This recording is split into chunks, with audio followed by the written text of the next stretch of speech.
Hello creatives, welcome to the first episode of the Start series.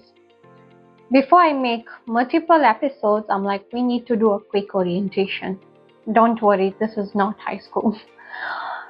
I wanted to target specific audience with my Start series. And who are these people?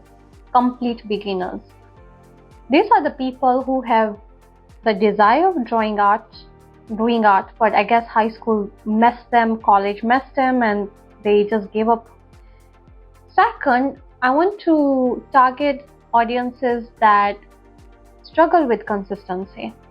They love, it's not they're not passionate, they love, but just that without the results. And I think as a society and just our habit, we are so result oriented, they struggle with it. And the best way is let's do it together. Four main parts. The first one is hand dexterity.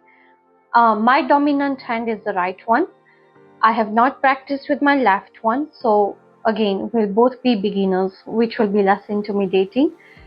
We'll be moving as we are drawing simple stuff. Right hand obviously will be moving this way, and then the left hand we will be moving this way. I tried to move left hand before over here.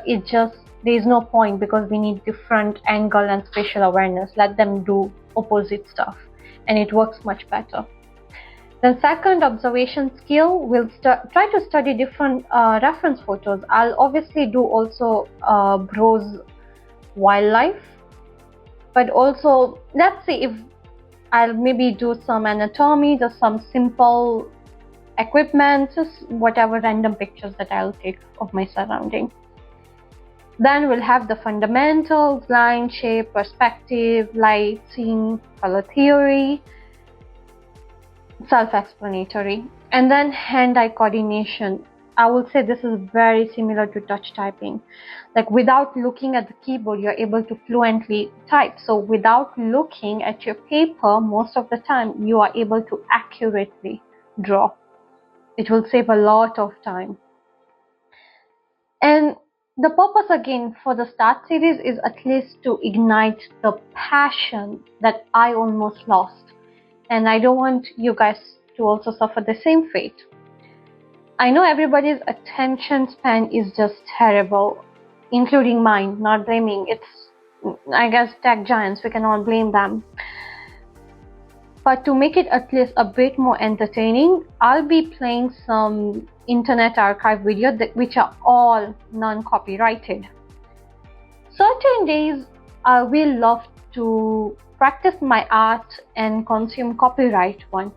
And unfortunately, because I do respect other people's work, that time I will just play some non-copyright music videos. So just know that is it.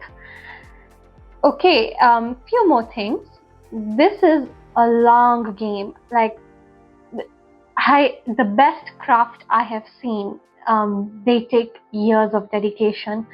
Don't expect to learn art for 1 week, 1 month, and perfection. Like I wouldn't say even perfection, but great art will take 5 to 10 years. But that's the thing. We want to love the process. We want to draw. Enjoy being creative, challenge each other. I don't want people who want to finish, like I want to learn art in 1 month are very result oriented and they're just doing it for, I guess, what art brings them, either high, from what I know, it's just money. Nothing wrong with that, but that is not sustainable. Again, the point of this is not to make, I know I've come from a healthcare background, so I can be very technical and scientific and want to do no. I know it may come across like that, but that's not the point. The point is to enjoy art together. And as we grow more subscribers, I will figure out a way to able to practice live together, and looking forward to it. So before I start, I wanted to show you, okay, so we are going to start with hand dexterity. Yeah, so this is the best way. So these are some of the patterns I have researched a bit and will figure it out. So for hand dexterity, the best is like we draw some different patterns and see where it goes. And the point is, so this is to get a sweet spot. For a beginner, I don't want to give something so easy that you lose interest. And I don't want to give you something so challenging that you give up. So drawing patterns very easy, there'll be a challenge by using the dominant hand. And we'll consistently at least practice this till I find less difference between my left and right hand. I'll add some other patterns, but this should take a while. Okay. For Internet Archive videos, I will link it down the description. And I don't know, I'm very curious about the AI bubble. These days, everybody is talking about it. And I'm like, okay, let me continue listening to it. And I found this, I guess, talk. Internet Archive, again, I'm not taking responsibility of the accuracy of the videos I play. So just take it with a grain of salt or take it as entertainment again. Okay, so we can start now. Give me a minute.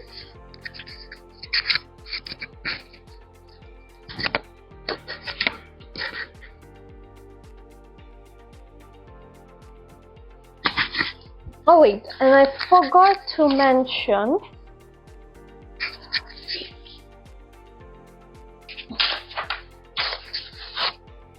So this is how we're going to section our paper. Obviously, the dominant hand will take the smaller one because we want to practice the weaker hand a bit better.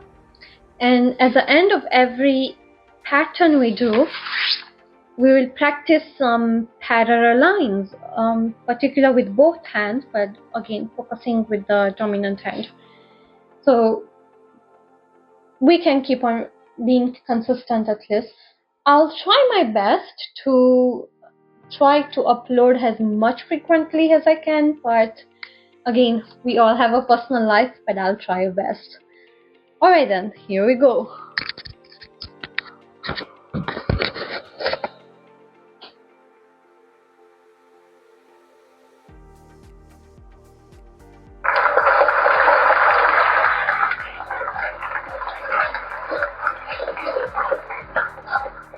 Thank you very much. Hello everyone, my name is James Harding. However excited you are to be here, we're more excited. The idea that you would have us into this extraordinary place feels amazing, and I just wanted to tell you just 2 seconds of the thinking before we get started. So I've been a journalist my whole working life. A few years ago, with a group of other journalists, we started a small news company called Tortoise. It was a slow news company, and the idea was not to go after breaking news, but to try and understand what was driving the news. And so we established this newsroom, and once we thought, well, if you've got a bit more time, how would you best use it? And you would try and open up journalism. You would try and sit in a newsroom and invite people in to try and get all of their best ideas and experience and expertise. And that's how we built Tortoise over a few years. And then last year we bought The Observer, the Sunday newspaper, founded in 1791. And when David Joseph took over the running of the RSA, he was kind enough to invite us in, and we started talking about these two amazing organizations, the RSA and the Observer, both, if you like, creatures of the Enlightenment, both trying to make sense of a very fast changing world. And our founding principles of the Observer were established in 1791, and they were to share all species of knowledge that conduces to the happiness of society. And so the echo of what the RSA sets out to do and what the Observer sets out to do meant that David and I were thinking, well, how would we, the Observer and the RSA, think about coming to do things together? And like all the best things, we didn't come up with a plan. A bunch of other people came up with an idea. And David spotted the coverage that we'd done of the Global AI Index, which for 6 years at Tortoise we'd built trying to track competitiveness and competition in the growing race for artificial intelligence. And so in that happy way that you don't really have a plan, but you see something that piques your interest, that's what brought us all here. But the reason I wanted to just tell you about our starting point as Tortoise is that that's the spirit that we've carried through into The Observer. David Astor, the great editor of The Observer in the 20th century, said journalism is too interesting and too important to be left up to journalists. So what I hope is that in the course of this hour, once you've heard from Serena and from Hannah, and we've gone through the presentation, and I'll bring in Patricia, who's our lead tech reporter too, we'll actually have a discussion in the room. So please don't hold up questions or observations or points of view until the last few minutes. If you've got something that you want to say, just catch my eye and we'll make sure that we have a conversation in this amazing room. We're, as you can tell, quite excited to be in this amazing room. We feel cleverer than we actually are. One of the great things about coming into the RSA, it always has that impact on you. So let me just introduce the gang that we are. Serena Cesareo and Hannah Schuler and Patricia Clark have for quite a few years now. Serena, how long have you worked on the AI Index? 3 years, but it's been running since 2017, So you've been there for half its lifetime. And Hannah, you joined in the last year? Yeah, I joined this year. And Patricia, you've been with Tortoise for a while now, or now you've observed 5 years. And I just say that because when we started the AI Index, it was an eccentric thing to do. How would you measure competitiveness in AI? And of course today that feels like one of the defining issues in the world we live in. But what we hope that Serena and Hannah will do just to start with is talk you through the findings of the AI Index, but also how the sausage is made, a little bit about how we actually come up with this index. So Serena, over to you. Thank you, James. We have some slides. Yes. So just a little bit about what the Global AI Index is. James said this is a ranking of countries. And so this year we looked at 93 countries that have invested in AI in some form. And we rank them based on artificial intelligence capacity. So we look at over 100 different indicators from over 20 private and public different sources. Every indicator is weighted differently. I won't go into the specifics of how that's done, but you can look at the full methodology reports on our website under the Global AI Index page. But I really just wanted to jump into this year's ranking, and you can see the ranking on either side. I think the first thing to say is that the US and China historically have always ranked first and second, and they have maintained first and second place in this year's index too. But this year, for the first time, China has narrowed the gap with the US, and that's mainly driven by electricity capacity and open source AI. China dominates the open source AI market. Singapore remained third, and Singapore's position is mainly driven by Singapore's performance on all the indicators that we call relative. I'm going to try to not be too technical, but we try to measure AI capacity not just in absolute terms, so in terms of scale. If we did that, China and the US will be always ranking top, and all the biggest countries would always rank top. But we also try to measure capacity in relation to a country's population and economy size. And doing that, Singapore is one of the top performers. The UK holds on to fourth place compared to last year's index, and that's mainly driven by strong performance on talent and research, and the UK has some of the best universities in the world. South Korea jumped to fifth place, and they've been throwing a lot of money and investment into AI and also developing their own sovereign AI too. There's some churn with the sort of middle countries, France, Canada, Israel, and India. And the last kind of interesting finding of this year is that the UAE entered the top 10 for the first time. And that's mainly driven by their huge investments in computing infrastructure and nationwide adoption of AI that they've encouraged. We selected a few of what we thought were the main or the most interesting findings to present to you tonight. And the first one is China. Well, we're going to get into talking about China, but if we take a closer look at the 7 sub-pillars that Serena mentioned kind of underpin the index, we can kind of better compare and constrain what each country's global AI landscape means.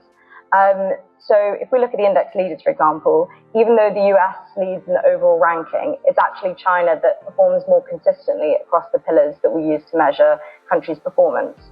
The US lags behind in terms of public attitudes towards AI and adoption at a kind of broader societal level, where a gap where Singapore, South Korea, and China perform much better. If you look at the UK in red, we're leaders in research generation, contribution, talent, and also our commercial ecosystem is really strong.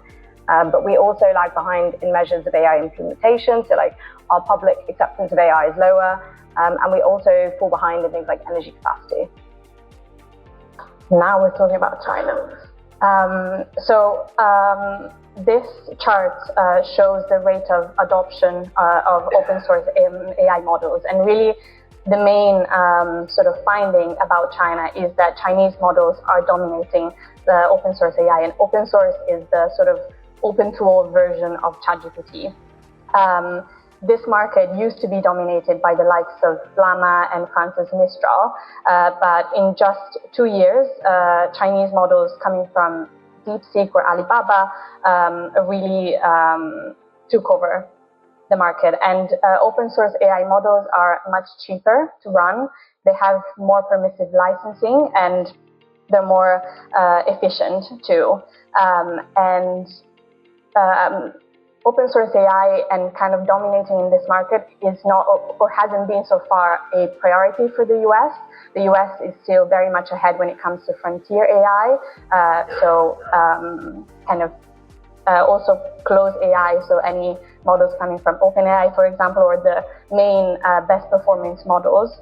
But recently, we've seen also in the American AI Action Plan, it says that the US needs to lead on open source AI. So this map in 1 or 2 years could look very differently, and the US could still dominate in this market too. Another set of findings that we concentrated on was AI adoption. This is something we've taken a much bigger effort to measure this year. It's harder to measure, but we've seen sustained research on it that means that it's now kind of worthwhile actually looking at.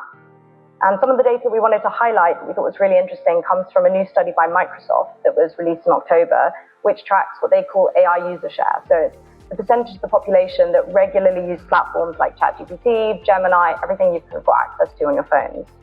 And what we see, perhaps unsurprisingly, is that richer countries are using AI more than poor ones. For example, the UAE and Singapore, like you can see on the chart, have over half the populations that are using AI regularly. But an interesting exception that we found was the United States. I kind of touched on this before, but its dominance in building AI is not really reflected in the usage in the population, and that's largely due to the fact that the population seems to be slightly apprehensive or nervous about its use in society. And that's 25% of the population that are using it regularly, which compares to 35% in the UK and just under 40% in France. And there are many reasons that play a part in this, but I think what's really interesting also to draw a comparison to is the uptake in countries in the Middle East. Like, for example, the UAE and Saudi Arabia are much more positive towards AI integration. Even though public opinion data for these countries is essentially unsurprisingly kind of lacking, we see that through the vast financial sort of commitments and investment drives that they've put in the last couple of years towards AI, their meteoric rise in our rankings is also reflected in their sort of public attitude towards its uptake. And then lastly, we wanted to focus on the UK. And what's interesting about the UK, like I said earlier, is that the UK hosts some of the best talent in the world. And in terms of research, we're very, very far ahead and advanced. To give you a number, the UK hosts the third largest concentration of top AI research scientists, according to our findings, and also some of the best universities. But one of the problems that we've seen is that the UK is struggling to retain some of its top AI talent. And so you can see on this chart here that the UK retains less than half of its best AI academic researchers. In comparison, countries like France and South Korea are able to retain about 60-70%, and the US retains about 80%. And this obviously has an effect on domestic AI startups. And it really seems like the problem that the UK has is turning this excellence in talent into a robust commercial ecosystem for AI. The UK received, I think it was about £2 billion in private funding in 2024. So it's still, it's the top country in Europe in terms of private AI investment, and I think the third in the world. But founders and investors that I spoke to are telling me that the problem is that there's no access to capital, or in comparison to foreign countries like the US, there's much less access to capital, to AI infrastructure and talent networks. So what we see is that a lot of our best talent tends to move to other countries, mainly the US. This is it from us. Can I just do a couple of questions just before Sure. we go any further, and I'll bring Patricia. Just can I just decipher, or would you decipher, Serena, what you're saying about the US-China contest? Because you hear from US tech leaders in a quite paranoid tone a view of competition from China. But looking at what you say in terms of excellence, across all the key pillars, the strength of OpenAI and the supply chains, that actually the US is right to be nervous that China is closing the gap. Do you think there's a realistic prospect the next few years you'll see that China overtake the US? Not really. I think that the picture is a bit more complicated, because what we're seeing, for example, is that China has an edge over the US when it comes to energy, especially because they have access to very cheap energy. A lot of it comes from renewable energy. And we know that energy is kind of becoming the main bottleneck, because data centers need a lot of energy, and we need data centers for AI chips and infrastructure. There was a prediction from the International Energy Agency that the power that we will need by 2030 for data centers will double. And so if you look at energy, then yes, China has an edge, but I was talking to someone about this, actually, some expert, when I was looking at China and the US, and they were saying that the only reason why China is ahead on the energy question is because they've had to meet a much greater energy demand than the US through industrialization. So what they were saying was, if the US wanted more energy, they will be able to get it. And that's mainly because at the bottom of it is capital availability, and the US has an amount of capital that is an order of magnitude 10 times more than China. And so, and the US still dominates on frontier AI, and also AI chips.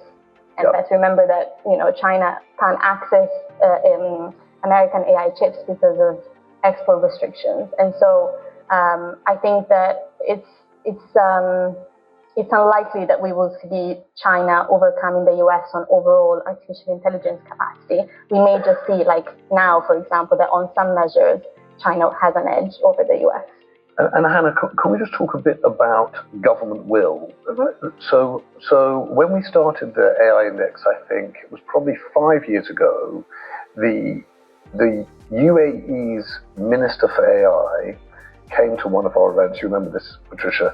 And we were sort of excited, but I have to confess, in a slightly sort of raised eyebrow kind of way, that this was the first government that had a Minister for AI, and it seemed a little ornamental. Mm-hmm. Now you look at the UAE; it's in the top 10. Mm-hmm. How much can government really will a change in the competitiveness of its country in terms of AI? I think that in a lot of ways, this brings us to a question that people discuss quite often, and it's whether power is being held in like economic commitment or in political will towards things like AI. Is it just money or is it politics?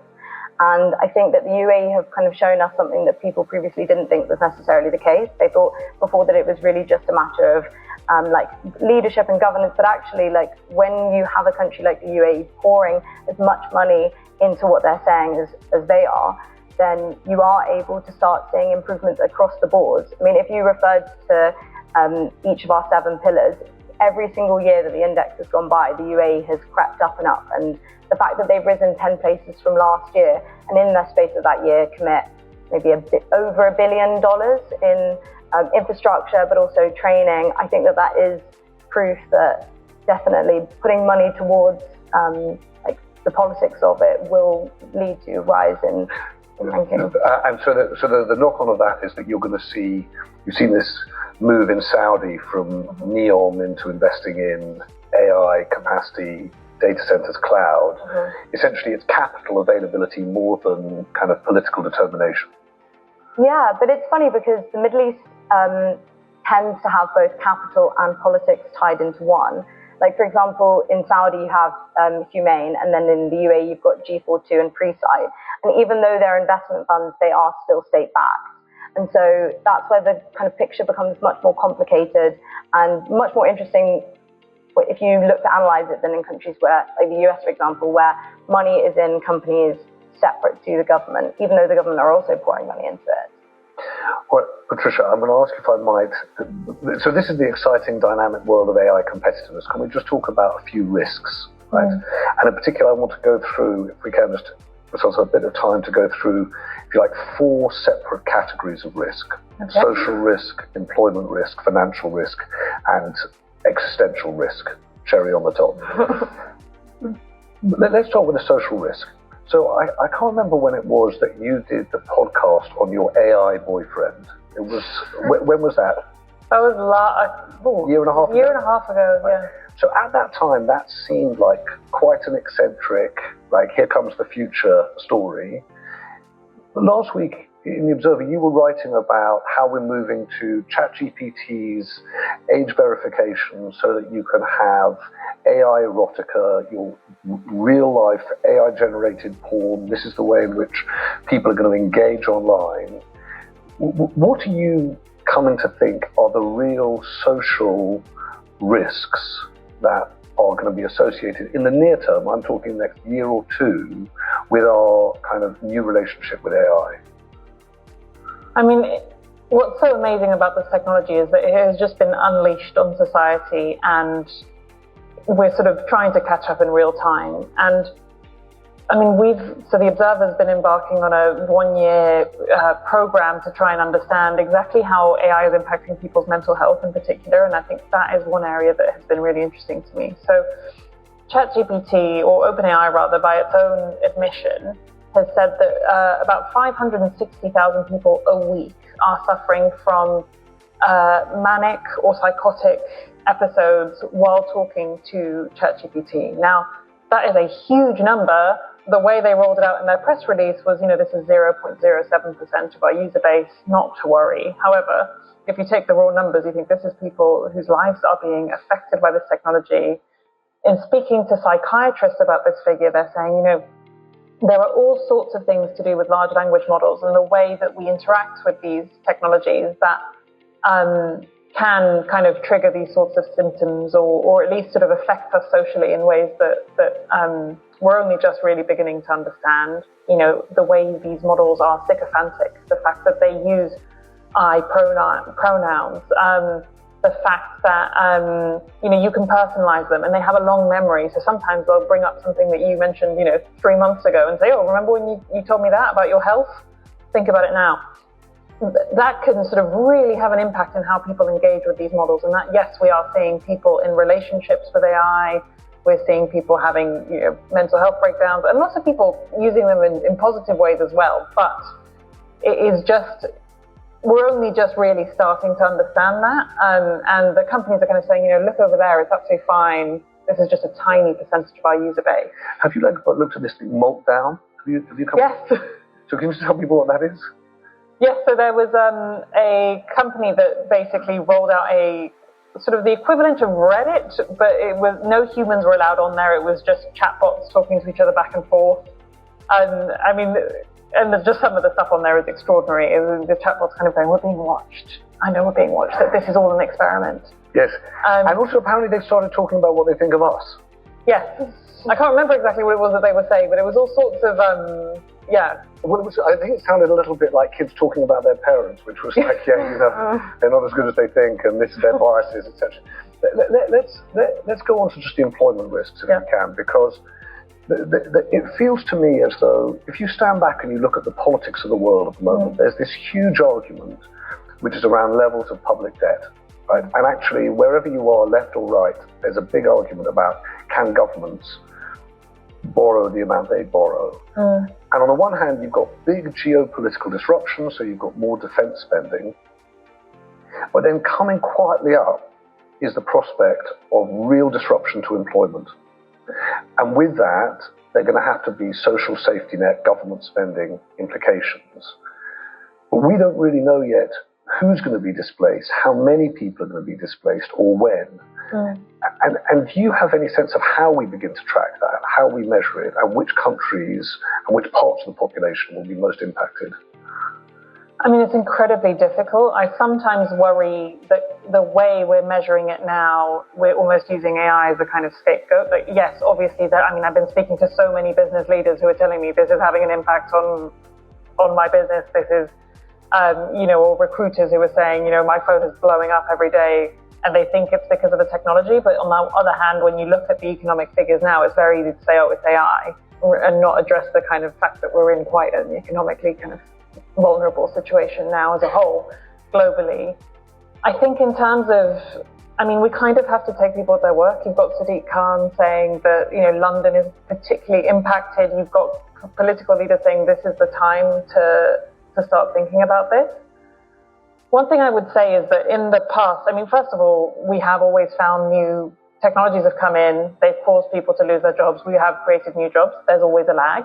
That is a problem that governments need to start addressing. But the other thing is that this is a technology like we've never seen before. This is not necessarily, yes, right now AI is helping people do their jobs. It's maybe going to automate and accelerate things and make people more productive. And who knows, maybe they'll even get paid more. On the other hand, it is aiming to do with the leaders of OpenAI and Anthropic are saying we want this technology to do the job that humans can do and therefore de facto replace them. And so, Dario Amodei from Anthropic, one of the big leading tech companies, was saying, businesses need to start thinking about how to protect their current existing employees and maybe think about what to do with them if they don't have a job anymore and just keep them around. And that's a serious point, because then what happens to people who don't already have jobs? And how are they impacted? And it's going to be so much harder as a graduate than as someone who's already employed. I was interviewing Simon Wolfson, the CEO of Next, earlier this week. And when I asked him, what do you think the impact would be on jobs? He said it would be profound, but very different if you're in work than if you're out of work. If you're in work, you might find that you have much greater productivity and value. But if you're out of work or not yet in work, i.e. kind of long-term unemployed or a young graduate, or a young person trying to get into the workforce, it'll be really hard. So this might be a new technology that actually disadvantages 20-somethings.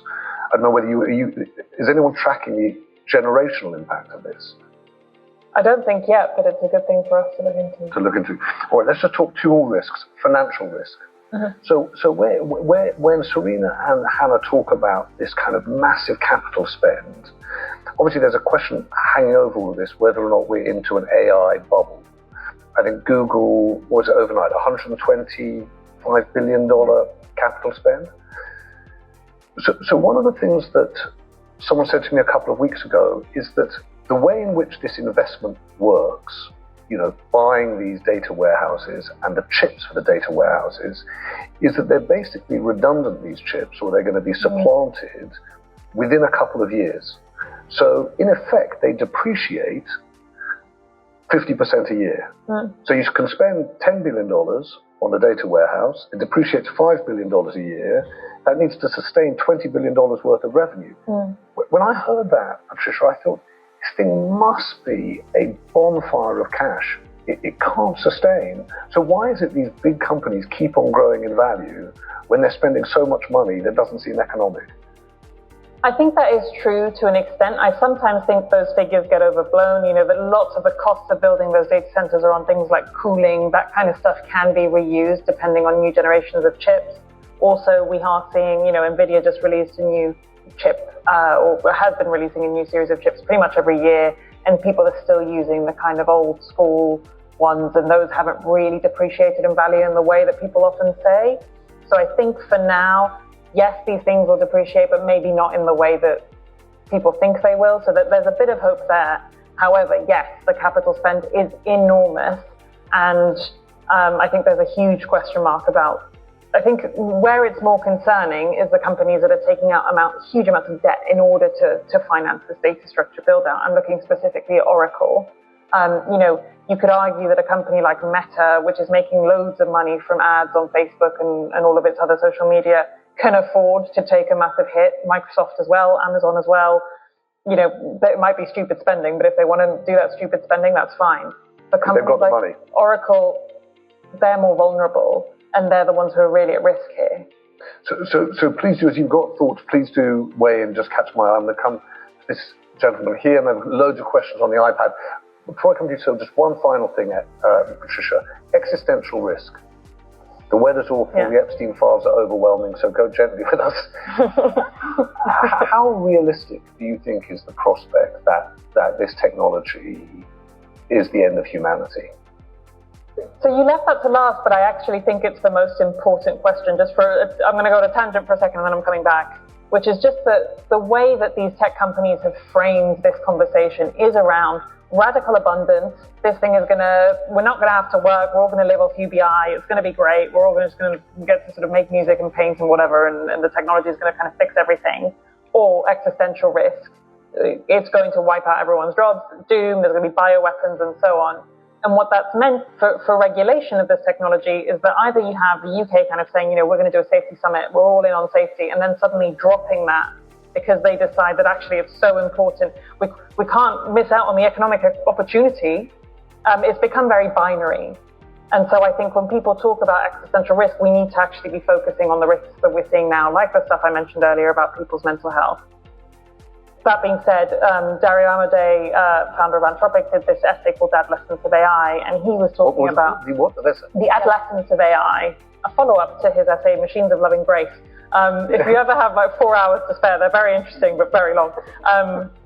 And he did kind of do a laundry list of all of the existential risks which he thinks are real, and it's quite scary. I mean, the kind of top of his list is bioweapons. So basically he calls these tools, what is it, those geniuses? Army of geniuses. An army of geniuses. And your army of geniuses could sort of coach you through making a bioweapon over several months in a way that, kind of IT support can coach you through not knowing how to print on your laptop did back then. So he worries a lot about that, and he's kind of pushing for more regulation around that kind of risk. There's risks, as you said, about job losses, and then what else is there? I mean, there's all sorts of stuff in that domain. I think that governments have really been afraid to regulate because they are only thinking about it in these binary terms. Thank you, Patricia. Sir, I'll come to you in a moment. There was someone over here as well. Hello. Yes. Yes, is it on? Hello? Yes, there you are. It's on now. Thank you. This is great, a great discussion here. Will you just introduce yourself? I'm Oliver Pickup. I'm a human work evolution storyteller. I actually started my career at The Observer a long time ago on the sports desk. Things have changed. I've evolved. Going back to what Dario has recently given a probability of doom rating of 25, which is quite interesting. But the point I wanted to make was something that Serena said about in the UK, public acceptance of AI is lower. And I find that really interesting. Yeah. Perhaps we can dig into the data there. There was a fantastic study last week in the Harvard Business Review that looked at 25,000 Gen Zers and their relationship with Gen AI. And 79% thought that it was making people lazier and 62% dumber. And this is my worry, that we're not flexing that cognitive muscle, but I'll just leave it there. Interested to know the data on that though. So the index kind of tracks what we call public attitudes towards AI through a survey by Ipsos that is looking at a number of questions and mainly looking at how whether people fear AI, how much they trust it, whether they think it's more good or bad, and we actually find that although when it comes to AI adoption, high-income countries tend to be the ones that have the sort of highest rates of adoption compared to lower-income countries. When we look at trust in AI, it's kind of the opposite, and so you have developing countries that don't really have that much access to AI, actually finding that they trust it more and they accept it more than countries like the US, for example. Serena, thank you. Someone just behind you. Oh, hi. You come, sir, then I'll come to you, Magnus. Sorry. Go ahead, sir. Okay. You keep saying AI as if it's a singularity, but when I look across science, technology, engineering, and maths, if I look at Formula One or ocean yacht racing or engineering, I see many, many flavors of AI. So I think it's when AI is spoken of by the West Coast evangelists, and to some degree by Demis at DeepMind down the road, there's a conflation, I think, which we should be aware of. The other thing I wanted to ask you was, the last time we had a huge upheaval here was when we closed down what we used to call the Workshop of the World. Manufacturing in the East and West Midlands, the Northeast, Northwest, the coal mining areas and so on. Largely, the Tory government did nothing to use North Sea oil revenue to offset the transitional costs of that. We now have a very unbalanced UK, where London and the South East is actually the economic engine of the rest of the country, including Northern Ireland. If the speed of propagation is as fast as I think it will be, and I'm sure it will be more than an order of magnitude of change, isn't there an argument that the best culturally and socially knit together countries, and it might not be the UK, will be the most resilient? And so what's your name? Stephen Feber, I'm a fellow here. Stephen, thank you very much. There are two big things there. Patricia, do you want to do just a definitional point about like how do you separate data, AI, etc., and then Hannah, Serena, social cohesion and success?